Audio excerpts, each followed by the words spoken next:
Satu hari, tokoh besar bernama Imam Hasan al-Basri tengah berjalan di pasar kota Basrah.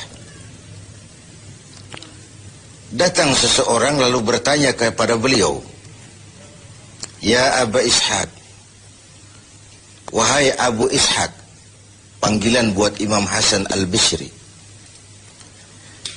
Katanya dalam Quran itu, "Ud'uni astajib lakum." Berdoalah kepadaku, aku akan jawab doamu. Mintalah kepadaku, aku akan penuhi permintaanmu. Begitu janji Allah dalam Quran. Lah kami ini, kata si orang tadi, sudah lama berdoa kepada Allah. Sudah banyak kali kami memohon kepadanya. Wah, kok sampai sekarang doa kami nggak dijawab-jawab, nggak pernah dikabulkan. Ini bagaimana? Katanya berdoa, aku kabulkan. Sudah lama kami berdoa. Kenapa nggak pernah dikabul-kabulkan? Apa doa kami salah pasang? Apa Tuhan pas kebetulan nggak dengar? Atau bagaimana ini? Imam Hasan al-Basri senyum lalu menjawab, "Ya ahlal Basrah, hai penduduk Basrah, hatimu mati. Dari hati yang mati, bagaimana mungkin doa akan terjawab? Tidak ada getaran yang menyebabkan channel kepada Allah itu nyambung. Tidak ada. Dari hati yang mati, doa tidak mengeluarkan getaran untuk sampai kepada aras. Hatimu mati, maka doamu tidak dikabulkan." Kita renungkanlah jawaban ini. Sederhana, doa tidak didengar Tuhan. Permohonan tidak dikabulkan olehnya.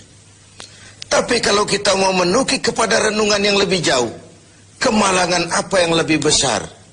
Selain daripada kalau Allah sudah berpaling kepada kita dalam hidup ini.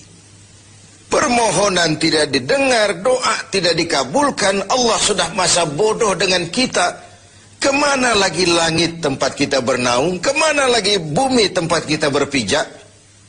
Kalau Allah sudah berpaling dalam hidup ini kepada kita, itulah kemalangan yang paling besar dalam hidup ini.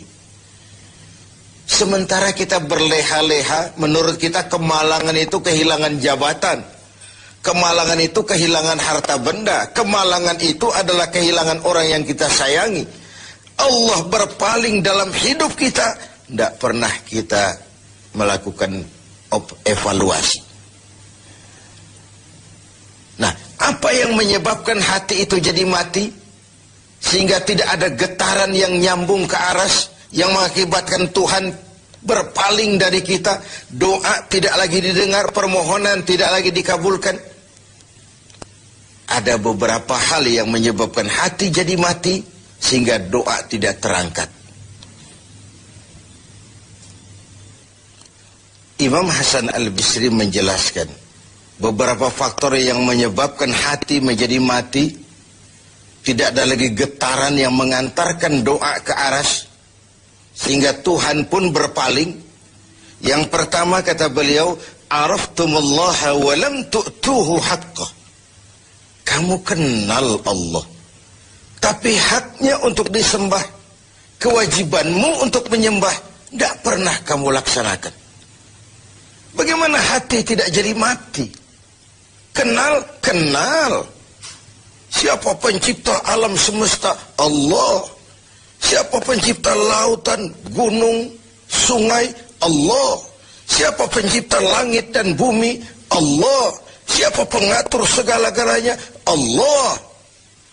Sholat apa tidak? Tergantung kebutuhan. Kamu kenal Allah, tapi haknya untuk disembah, kewajibanmu untuk menyembah, tidak pernah kamu laksanakan. Bukankah simpel bahwa Fatihah saja mengajarkan iyyaka na'budu wa iyyaka nasta'in? Hanya kepadamu kami menyembah dan hanya kepadamu kami mohon pertolongan. Tertibul kalimat, na'budu dulu, baru nasta'in. Kalau na'budu terlaksana, nasta'innya pasti top chair. Hanya kepadamu kami menyembah, hanya kepadamu kami mohon pertolongan. Kalau ibadah beres, pertolongan pasti datang. Doa didengar, permohonan dikabulkan, munajat pun diterima. Kenapa? Nak budunya beres, maka nasta'innya nikmat. Tidak diajarkan kita iyyaka nasta'in wa iyyaka na'budu. Tapi na'budu dulu, baru kemudian nasta'in. Kalau hati tidak mau mati, janganlah pengenalan kita kepada Allah tidak diiringi dengan pendekatan kita kepadanya. Bagaimana cara mendekat kepada Allah? Logika saja. Mau dekat dengan presiden, ikuti peraturan yang dibuat oleh protokolernya presiden. Mau dekat dengan gubernur, ikuti peraturan yang disusun oleh protokolnya gubernur. Tidak bisa mau dekat dengan gubernur bikin peraturan sendiri. Mau dekat dengan Allah bikin metode sendiri.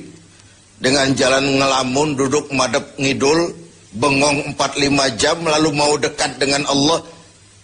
Mau dekat dengan Allah, ikuti cara yang sudah diatur oleh Allah melalui utusan-utusannya.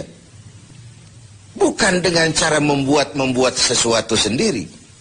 Ini yang pertama. Lalu yang kedua, yang menyebabkan hati jadi mati, qara'tumul Qur'an walam ta'malu bih. Kamu baca Al-Quran, kamu dengungkan Al-Quran, kamu sanjung Al-Quran, walam ta'malu bih. Tapi isinya, ajarannya tidak pernah kamu laksanakan. Isinya, ajarannya sering malah diinjak-injak. Bukankah kita hidup di satu zaman di mana tuntunan sudah menjadi tontonan, dan tontonan sering dianggap sebagai tuntunan?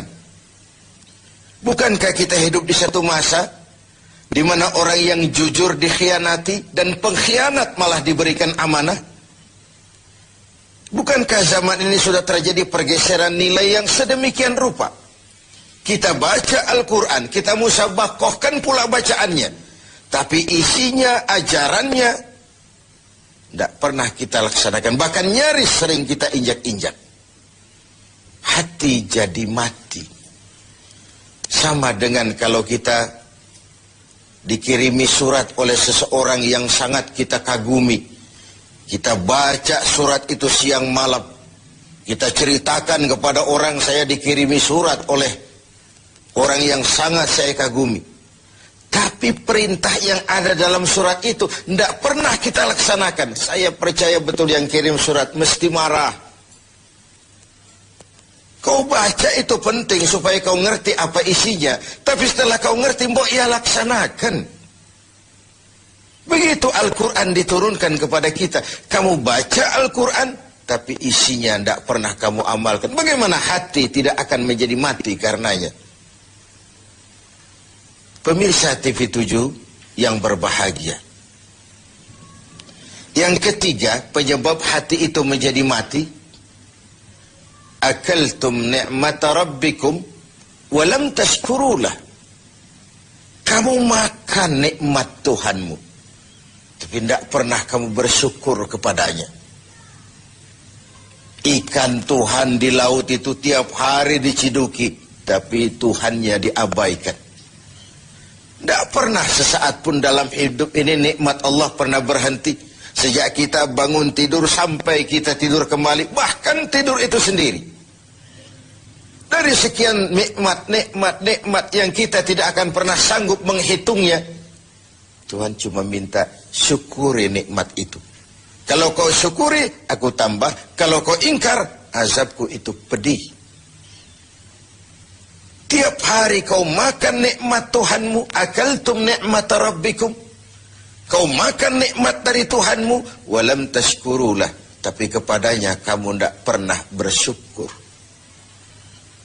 Baik syukur dalam bentuk ucapan, lebih-lebih syukur dalam bentuk perbuatan. Karena kalau syukur ucapan semua bisa.